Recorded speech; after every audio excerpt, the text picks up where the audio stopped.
for it.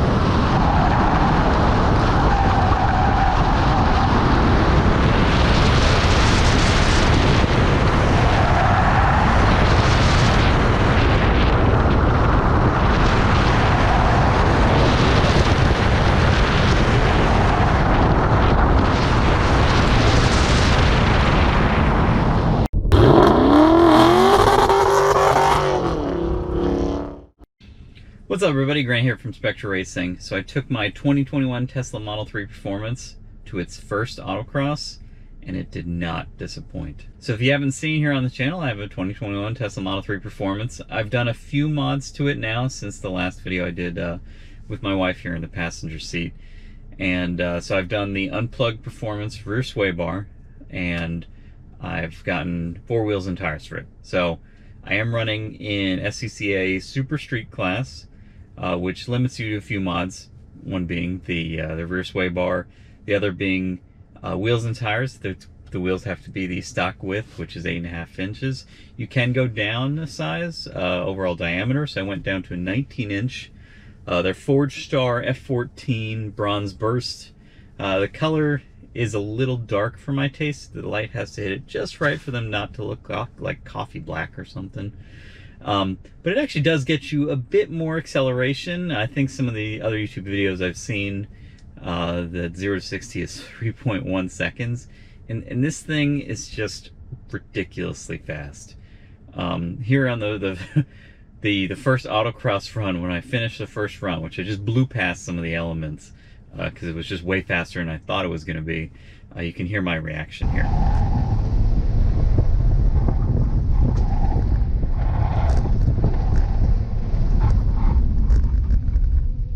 God. So you can see it was just fast. I mean, you can see here I'm blowing past some of the elements. Just the sheer acceleration. And I had driven it a little bit, you know, around town. At the time of the recording of the autocross, it had about 400 miles on it. I hadn't driven it too much. We never sold my wife's old car, we just kept it. It's a Honda Fit, so it's just gonna run forever. So, you know, the car did phenomenally. So on my third run, first time ever autocrossing this thing, I got a 39.991, and I'm competing against a Porsche Cayman GT4 in my class. You know, two-door car, probably 1,000 pounds lighter. And his best time of the day and the top raw time of the day was a 39.987. So I was 0.03. I managed to knock a cone right out of the box. It was a weird cone hit. It's probably just because I didn't know how wide the car is really yet for autocross. So on my first event out here, I nearly got the raw time of the day out of 90 drivers. So my other best time was like a 40.4, 40.9. So I ended up with 4th raw time out of the day out of 90 drivers. It just blew me away. If you watch the video and you compare it to some of my old Mustang videos, you can just see how much faster it is out at Amelia. The Mustang just feels slow. Despite the Mustang actually having more power. So don't worry, we're not getting rid of the Mustang. Going to be doing either probably more track events with it, maybe configuring it for drift. I've kind of changed my mind a little bit on that. So the other thing I did with the Tesla is I did not tow it up to the event. Now I don't have a ton of pictures of this, but I did fit 4 wheels and tires in the back seat there. You can fold it down. There's some child anchor points there. I ratchet strapped them with a big duty cable and stuff like that in case I got in an accident or something. The wheels wouldn't kill me. So you could fit 3 in the back and then 1 in the trunk, with a box of tools, an impact gun, a jack, and you know, still the spare charger and everything. I stayed at a friend's house. I hooked up the 120 charger, which I think I was only at like 75%. It took 10 hours to get it to 100%. Now it does take a long time to go from like 80 to 100%. But before I got to the track, I stopped at a supercharger. I was at like 85%. It took about 20 minutes to get back to 100%. And then the 5 autocross runs I did, I got down to, I believe it was about 250 miles of range, which is about like 65%. So, you know, overall the car did phenomenal. There were some technical issues at the race. My coolant, the wiper fluid reservoir cap doesn't really fit that great, and it kept leaking. I had a mini heart attack that I busted a coolant line. But remember, the coolant is red ATF in this car. Fun fact is this car actually has 2 oil filters and uses automatic transmission fluid in the motor system for cooling the motors. So that was kind of a problem. There was a hard clunking on hard brakes, and I'm not sure if that was the lower control arm bolts, which is kind of a known weak point in this car, so those might have to get replaced with something beefier, or figure out a solution to that, because that can be a catastrophic failure in these cars, especially fitting much wider tires than stock. I was putting 265, 35, 19 Falcon RT660s on there, which are very sticky. They're like the new hot thing in autocross tires. They're kind of like RE71Rs, but better. So yeah, had some minor clunking, although the car made it home fine. So one thing, the damping on this car is now damping around, basically the shocks around town, it's fine. Sporty driving, maybe in the mountains, it's fine. At autocross with bigger tires, they're only 30 millimeters wider, but with bigger tires, they are truly awful. So I'd heard that the performance shocks aren't that great. It's kind of unfortunate that I still had to pay money to get them, because I already bought a replacement for them. They should be here in 4 weeks. I got the Unplugged Performance shock. They're basically just non-adjustable coilovers, essentially, because that's all you can run in Super Street. So they're sort of modified Öhlins from what Unplugged Performance told me. So that should be a good damper, and that should clean up a lot of the unpredictability in the driving. I think I'm overlaying here. You can see I actually managed to spin the car on my second run. I went to the finish backwards, and that was me just seeing where the limit was at the car. You have to find the limit out when you're driving autocross, or else you're never going to improve.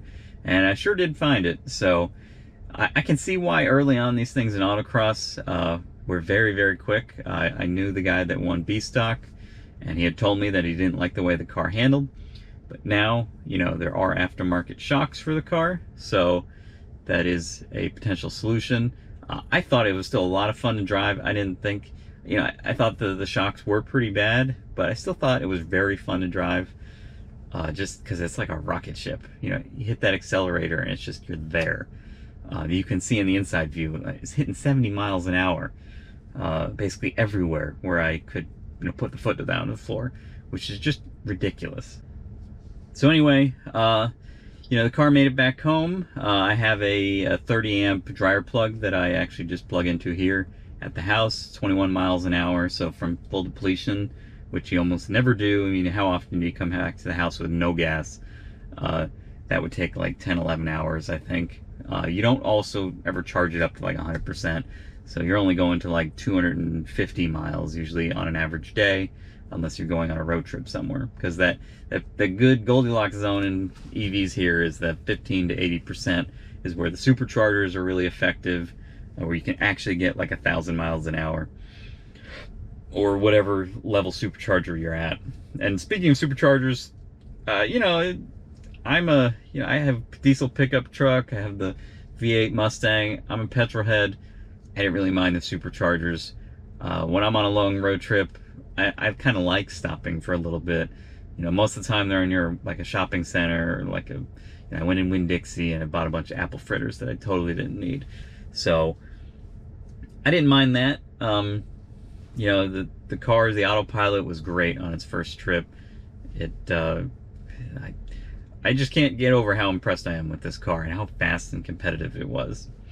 So we have some other things coming up for this car. I already have ordered, I already actually have some, we're going to swap out the brake fluid, because the brakes were kind of terrible in this car. I think because it uses regen. I was not using regen during the race, so I might try and start using that.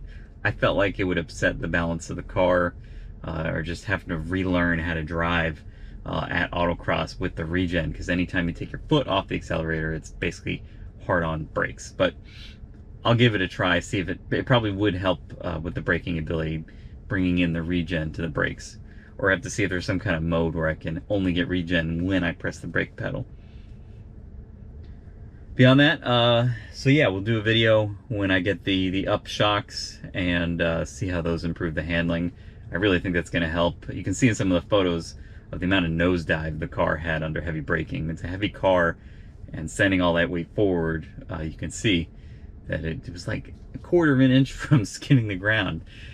But overall, very, very impressed with this car. So keep in mind, if you do want to get a Tesla, they use my referral code down below and you'll get 1,000 miles free supercharging. That's it for this video. Thanks for watching.